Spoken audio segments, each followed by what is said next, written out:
Ok, senhores, sejam bem-vindos então a mais uma videoaula do nosso canal. Nessa aula nós vamos explorar as leis de Kirchhoff. Esse é o meu plano de aula. Como objetivos, eu espero que ao final dessa aula seja capaz de aplicar as leis de Kirchhoff para resolver problemas relativos a circuitos elétricos. Então, como introdução, gostaria de falar que uma das aplicações das leis de Kirchhoff já foi utilizada quando a gente determinou a resistência equivalente de uma associação de resistores em paralelo. Lá foi necessário relacionar resistências e correntes, de diversos ramos, e para isso a gente fez uso das chamadas segunda lei de Kirchhoff, que a gente vai conhecer melhor agora. Então, uma das principais aplicações desses conceitos é que eles nos permitem resolver problemas envolvendo circuitos muito mais complexos daqueles que a gente já viu até agora, como esse que está exibido aí na tela, um circuito com duas malhas, em que a aplicação das leis de Kirchhoff nos permitem determinar, por exemplo, as correntes I1, I2 e 3, Então esse daí é o Gustav Kirchhoff, que foi um físico alemão, deu continuidade aos trabalhos de James Clerk Maxwell e nos brindou com essas duas leis que nos permitem resolver problemas ligados a circuitos, resolver problemas mais complexos ligados a circuitos elétricos. Ok, então vamos dar uma olhada nas leis de Kirchhoff. A primeira delas é chamada Lei das Malhas. Ela decorre do fato do campo elétrico ser um campo conservativo. E se for assim, então a integração desse campo ao longo de uma trajetória fechada, a circulação desse campo ao longo de uma trajetória fechada é igual a zero. Como isso implica em uma diferença de potencial entre dois pontos que estão dois pontos coincidentes, então também a diferença de potencial nesse caso vai ser nula. Então, se você considerar a somatória das diferenças de potencial ao longo de uma malha, de um percurso fechado, de um circuito, essa diferença de potencial vai ser nula. Então, está aí uma ilustração da lei das malhas. Nesse circuito aqui, temos uma fonte de fêmea, 3 resistores, R1, R2 e R3, E aí, se a gente somar a queda de potencial em cada um desses trechos aí desse circuito fechado, essa soma tem que ser nula. Então, tá aí o diagrama esquemático ampliado. Vale ressaltar que a soma em qualquer um dos dois percursos fechados, a soma das diferenças de potencial em qualquer um dos percursos fechados vai se anular, seja esse aqui, seja essa malha considerada, se fosse esse o caso, V1 mais V2 mais V3 mais V4 daria nulo, ou seja a malha que passa aqui pelo potencial V5, se fosse assim, então V1 mais V2 mais V5 mais V4 daria zero. Então agora a gente vai considerar a segunda lei de Kirchhoff, que é a lei dos nós, ela decorre da conservação da carga. Vocês podem ver aí no diagrama esquemático, um nó, que nada mais é que a junção de dois ou mais elementos de um circuito. E, bom, essa lei determina o seguinte: a corrente que entrar no nó deve ser igual à corrente que sair do nó. Então, aqui nesse caso, nós temos entrando no nó as correntes I2 e I3, então a soma das magnitudes dessas duas correntes deve ser igual à soma das magnitudes das correntes que deixam o nó, que são I1 e I4. Então, a soma I2 mais I3 é igual a I1 mais I4. Aí o diagrama esquemático ampliado, as correntes que entram devem ser somadas iguais em magnitude às correntes que saem. Então, acredito que é melhor a gente considerar alguns exemplos para já ir aplicando essas leis para ver como é que elas funcionam. Vamos considerar um circuito bem simples, para começar, um circuito com uma única malha. Então, é o circuito que está sendo exibido aí nessa figura. São duas fontes de FEM com resistores internos, A da fonte de FEM, um resistor interno R1, dá 2 resistor interno R2 e 3 resistores externos R1, R2 e R3. O objetivo é determinar a corrente que passa pelas FEMs e pelas resistências. Então, acredito que a melhor forma de a gente entender as leis de Kirchhoff aplicando, nós vamos então começar com um exemplo bem simples, um circuito com uma única malha. A gente vai considerar esse circuito que está sendo exibido na figura 5, com duas fontes de fins reais, com resistores internos, né? R1 e R2 respectivamente, e 3 resistores externos. E o objetivo do problema é determinar a corrente que passa pelos elementos aí, do circuito, né? Então está aí o circuito ampliado. A gente vai começar falando sobre o sentido que é convencionalmente adotado como positivo, é o sentido horário, né? Ponto de partida para a aplicação da primeira lei é arbitrário. Pode-se escolher, por exemplo, ponto A, esse ponto aqui. E com relação ao sinal da FEM, quando ela é percorrida de terminal negativo para terminal positivo, isso corresponde a um incremento no potencial. Então, na equação, ela vai aparecer, essa quantidade vai aparecer com um sinal positivo. É claro, né? No caso contrário, sinal negativo. Então, vamos aplicar a primeira lei aí. Vamos partir do ponto A. Veja que será assim, os resistores R1 e R2 vão ser percorridos em sequência. E aí, resistor elemento passivo, sendo ele percorrido em qualquer que seja o sentido, vai produzir uma queda de potencial. Então, a diferença de potencial vai aparecer na equação com o sinal negativo, que vocês estão vendo aqui. Negativo, né? I vezes R1 menos I vezes R2. Então, o resistor, sempre que é percorrido, produz queda de potencial. Já a fonte de FEM, nós vamos ter que considerar aquela convenção. Então, perceba que, como nós estamos fazendo aqui o percurso no sentido horário, ela vai ser percorrida do terminal positivo para o terminal negativo.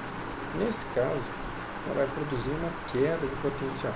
Por isso que na equação, né, essa FEM vai aparecer com um sinal negativo. Bom, na sequência vão ser percorridos os resistores R2 e R3. Então, eles vão aparecer aí com sinais negativos, né, multiplicados pela corrente, respectivamente. E aí a fonte de FEM 1, como vai ser percorrida do terminal negativo para o terminal positivo, vai produzir um incremento de potencial que vai aparecer aqui com um sinal positivo. E por fim, a queda de potencial no resistor interno da FEM 1 e R1. Então, se a gente somar todas essas diferenças de potencial ao longo desse percurso fechado, ou seja, ao longo dessa malha, o resultado disso vai ser nulo. Por assim, então, a gente pode fatorar essa expressão e colocar o fator em comum I em evidência, né? Ele vai multiplicar todas as resistências somadas. Isso vai ser igual à diferença entre as fontes de FEM E1 e E2. Ou seja, essa corrente vai ser dada por essa razão. E1 menos E2 dividido pela soma das resistências. Então, vale a pena a gente fazer algumas considerações aí. Perceba aqui, dessa equação, que se a fonte de FEM E2 tiver uma magnitude maior que a 1, a corrente vai ter um sinal negativo. Isso significa que ela vai se estabelecer no percurso, né, na malha, no sentido anti-horário. Ou, em outras palavras, você nem ao menos precisa saber qual vai ser o sentido da corrente na hora de aplicar as leis de Kirchhoff. Elas vão determinar isso para você. Você adota o sentido horário como sendo positivo e faz as contas, né? Se a corrente no final aparecer com sinal positivo, então esse vai ser, o sentido horário vai ser o sentido da corrente e anti-horário em caso contrário, né? Outra consideração interessante é que se essas baterias forem carregáveis, a de maior magnitude carrega a outra. Perceba aqui, ó, que se, por exemplo, essa FEM aqui tiver uma intensidade maior que essa bateria vai acabar carregando essa aqui, tá? Vejam que quando a gente considera essa região, né, essa, digamos assim, travessia de um terminal positivo para um terminal negativo, uma carga que atravessasse essa região, então experimentaria uma diminuição de energia. Uma carga teste positiva experimentaria uma diminuição de energia. Para onde que iria essa energia? Essa energia seria convertida então em energia química dessa bateria e ela seria dessa forma carregada. Então agora a gente vai dar uma olhada num exemplo que é bastante instrutivo, né, de um procedimento muito comum na engenharia, que é atribuir um potencial nulo a uma posição arbitrária no circuito. A vantagem desse procedimento é que isso permite determinar o potencial de outras posições em relação a essa, né? Então nós vamos fazer isso agora para ver um exemplo, né, como é que se põe isso em prática. Nós vamos considerar um circuito parecido com o circuito anterior. Ele vai ter uma posição mais, uma posição C e uma posição E, né? em que vai ser inserido aí um aterramento que vai tornar esse potencial nulo, né? Só lembrar que a Terra pode ser considerada como uma fonte infinita de cargas, de maneira que ela sempre pode tornar aquele potencial do aterramento nulo, qualquer que seja a condição. Então vamos dar uma olhada aí na figurinha. Essa é a figurinha, esse é o sistema que nós vamos considerar. Veja que foi inserida uma posição C aqui, e aqui na posição E foi feito um aterramento, né? Então aqui esse potencial aqui é nulo. Então nós vamos determinar os potenciais nas outras posições A, B, C, D em relação a E, né? E nós vamos determinar também as potências de entrada e de saída desse circuito aí. Então vamos lá. Então vamos começar determinando a corrente. Isso pode ser feito pela equação 1, aplicação da lei das malhas, né? Substituindo-se os parâmetros informados aí no problema, a gente encontra que essa corrente é de meio ampere. Agora a gente já está em condições de determinar os potenciais. Vamos considerar aí o potencial em A, vai ser o potencial em E mais 12 volts menos 1 ohm mais vezes meio ampere, né? Então eu estou considerando que esse potencial aqui vai ser então esse potencial, e aí nós vamos atravessar o circuito através desse ramo. Então ele vai passar pela FEM. Veja que a FEM vai ser atravessada de um terminal negativo para um terminal positivo, então isso vai corresponder ao incremento de potencial, por isso que aqui na equação apareceu mais 12 volts, e o resistor ao ser atravessado vai promover uma queda de potencial que está determinada aqui por esse termo, né, da equação. Bom, então, substituindo-se os parâmetros, a gente encontra que esse potencial em A vai ser de 11,5 volts. Agora a gente vai proceder de maneira similar para calcular os demais potenciais. Então, o potencial em B, por exemplo, vamos voltar aqui ao diagrama, vai ser o potencial em A mais essa queda de potencial aqui, devido à presença do resistor de 5 ohms de resistência, né? Então, nós vamos ter de A para B uma queda de 5 ohms vezes a corrente que atravessar esse resistor. Então, é isso que está registrado aqui, né? Potencial em A menos a resistência vezes a corrente. Substituindo-se os parâmetros, a gente encontra 9 volts. Potencial em C, né? Vamos voltar aqui ao diagrama. Potencial em C vai ser o potencial em B menos a queda de potencial no resistor de 5 ohms. Então, é o que está registrado aqui. Substituindo-se os parâmetros, a gente encontra o potencial de 6.000 volts. Potencial em D vai ser o potencial em C menos 4 volts menos 1 ohm vezes meio ampere, né? Que vai ser então, vamos voltar aqui ao diagrama, esse potencial em C. Veja que aqui a fonte de FEM vai ser atravessada do terminal positivo para o terminal negativo, então aqui vai ocorrer uma queda de potencial, né? Correspondente aí a um incremento na energia química da bateria, se ela for uma bateria carregável, né? Então, esse incremento na energia química do sistema se dá às custas de uma diminuição de energia e de uma carga móvel que puder atravessar, uma carga de teste que puder atravessar essa região. Então aqui haverá uma queda de potencial de 4 volts e no resistor também, né? Então vamos ver aqui, potencial em D, substituindo-se os parâmetros, a gente encontra um potencial de 2 volts. E só para tirar a prova, a gente pode calcular que o potencial em E vai ser o potencial em D menos a queda de potencial devido aí à presença desse resistor de 4 ohms. Vejam que, de maneira coerente, né, o resultado da substituição dos parâmetros vai ser um potencial nulo, 0 volts. Beleza? A potência de entrada vai ser a potência da fonte de FEM 1, que é simplesmente o produto, né, dessa FEM pela corrente. Então 12 volts vezes meio ampere, 6 watts. Então 6 watts vai ser a potência que entra no circuito, né? E qual é a potência que é dissipada no circuito? Potência de saída. Então, vai ser a potência dissipada nos resistores, que a gente pode calcular pelo produto do quadrado da corrente, que é conhecida pela resistência de cada resistor. Substituindo seus parâmetros, a gente encontra aí 4 watts. E veja que os 2 watts restantes, aí, por conservação de energia, né, devem ser dissipados então na segunda fonte de FEM para carregá-la. Então, essa energia que vai ser perdida, né, na forma de energia elétrica nesse sistema, né, nesse elemento aí do circuito, vai ser convertida em energia química nessa bateria se ela for carregável, ou em aquecimento se ela não for carregável, né, ela vai esquentar, em caso contrário, né. Então, substituindo esses parâmetros, a gente encontra os 2 watts restantes, que mostra que tivemos aí respostas coerentes, mostramos então que esses conceitos funcionam, né? São coerentes, né? Ok, pessoal, então vamos aplicar as leis de Kirchhoff, que é um sistema mais complexo, com várias malhas. Então, para isso, nós vamos tentar resolver aqui nesse circuito o valor das correntes I1 e I2 e a potência, aliás, a energia dissipada no resistor de 4 ohms em 3 segundos, tá? Então, está aí uma ampliação do diagrama esquemático que a gente vai usar. Nós vamos ter que determinar 3 incógnitas, a corrente total, as correntes I1 e I2, então para isso vão ser necessárias 3 equações. Para isso nós vamos recorrer à aplicação da lei dos nós, então vamos escolher aí um ponto adequado a isso. O ponto B parece ser um ponto legal para isso, mas veja que o ponto E também serviria, né? Aqui também a gente poderia aplicar a lei dos nós.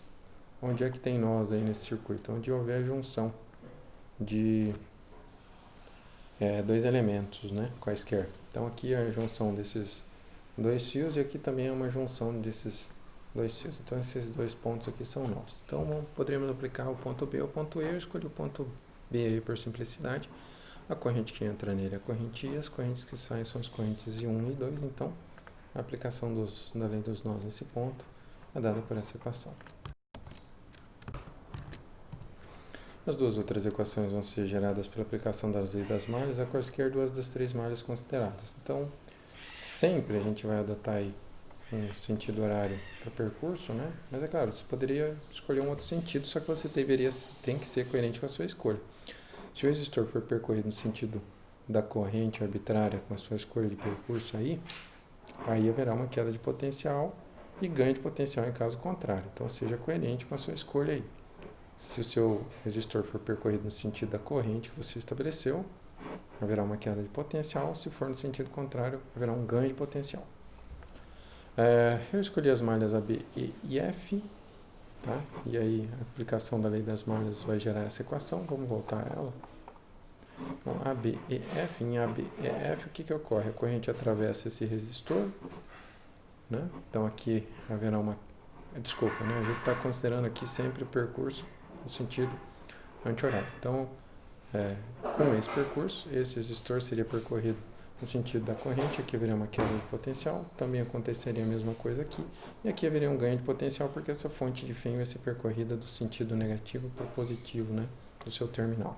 Então, a corrente gerada aí nessa equação seria essa. Está aqui. Já a aplicação da lei das malhas na outra malha, B, C, D e E, vai gerar uma outra equação. Vamos ver qual equação vai ser gerada. Então, nessa malha aqui, B, C, D, E, veja que percurso no sentido anti-horário, né? Resistor de 2 ohms percorrido no sentido da corrente, queda de potencial. Fonte de fém de 5 volts, veja que ela vai ser percorrida no sentido do seu terminal mais alto, positivo, para o terminal mais baixo. Então, aqui haveria uma queda de potencial. Então, na hora de montar a equação, tomar cuidado com isso. E aqui interessante, né? Esse resistor de 4 ohms seria percorrido com esse percurso no sentido contrário dessa corrente, então aqui haveria um ganho de potencial, por isso a equação aí resultante da aplicação da lei da malha nessa malha vai ser essa. Então, qualquer que seja o método que você escolher para resolver esse sistema de equações, seja ele, sei lá, eliminação gaussiana, substituição, regra de Quió, por aí vai, usando determinantes, né? Você vai encontrar que a corrente I é de 2 amperes, a corrente 1, 1 ampere e meio, e a corrente 2, meio ampere. Significa que nós acertamos aí na escolha do sentido arbitrário das correntes, tá? Se tivesse aparecido aqui um resultado negativo, isso só indica que as correntes são, na verdade, no sentido contrário ao suposto, tá? Com relação à energia dissipada nesse resistor, nós vamos usar que ela vai ser o resultado da potência, da multiplicação da potência pelo tempo, e a potência vai ser o produto do quadrado da corrente pela resistência. Então, substituindo seus parâmetros, nós encontramos aí uma energia dissipada de 27 joules nesse resistor. Pessoal, então vamos concluir aqui fazendo mais um exemplo, no qual vamos ter aí várias malhas com associação de resistores. Então, a gente vai tentar determinar a corrente em cada ramo do circuito ilustrado nessa figura, seguir. E depois nós vamos considerar que o potencial é nulo no ponto C e determinar os demais potenciais em relação a esse. Então está aqui o diagrama ampliado do circuito que nós vamos considerar agora. Então esse é o diagrama esquemático, tem uma visão ampliada, né? E nós vamos começar então a resolvê-lo. O primeiro passo seria interessante aí reduzir o circuito, que é o que vai diminuir o número de equações. Depois a gente pode retornar, né, a redução inicial e tentar determinar os valores das correntes em cada um dos ramos das resistências das quais nós determinamos a resistência equivalente. Então, desse circuito aqui, com dois resistores em paralelo de 3 e 6 ohms, nós vamos, a partir dele, determinar um circuito equivalente, né, com um resistor equivalente aqui dentre esses dois, que vai ser um resistor de 2 ohms. Então, vamos começar aplicando a lei dos nós no ponto B. Então, nesse ponto B aqui temos uma junção, né, dentre mais de dois elementos. Então, ele é um nó. Então, a corrente que entrar, a corrente I, vai ser igual a soma das correntes que saem, que são I2 mais I1. Está aqui a equação correspondente, né? Daí a gente pode escolher, para aplicar a lei das malhas, a malha A, B e F. Vou escolher o percurso no sentido anti-horário, já estabeleci aí sentidos arbitrários para as correntes. Acompanhei, né, o percurso anti-horário para as correntes e a gente vai verificar se essa escolha foi razoável ou não ao final, tá? Nem é necessário tentar adivinhar qual o sentido correto que cada corrente vai ter, e acho que também não vale o tempo gasto, né? Então, aplicarei das malhas conforme essas escolhas, a malha A, B e F. Então, na malha A, B e F, nós vamos ter aqui uma queda de potencial aqui no resistor de 12 ohms, outra queda aqui no resistor de 6 ohms, com corrente I1, né? E um ganho de potencial aqui de 18 volts nessa fonte de FEM, já que ela é atravessada do terminal negativo para o positivo, aí a equação correspondente. Vamos aplicar agora na malha ACDF. Então, nessa malha, vai ocorrer primeiro uma queda de potencial no resistor de 12 ohms com essa corrente I, depois uma queda no resistor de 3 ohms com a corrente 2, um ganho de potencial nessa fonte de FEM, já que ela vai ser percorrida do terminal negativo para o positivo, uma queda de potencial no resistor de 2 ohms com a corrente I2 e, por fim, um ganho de 18 volts nessa outra fonte de FEM. Está aqui a equação correspondente.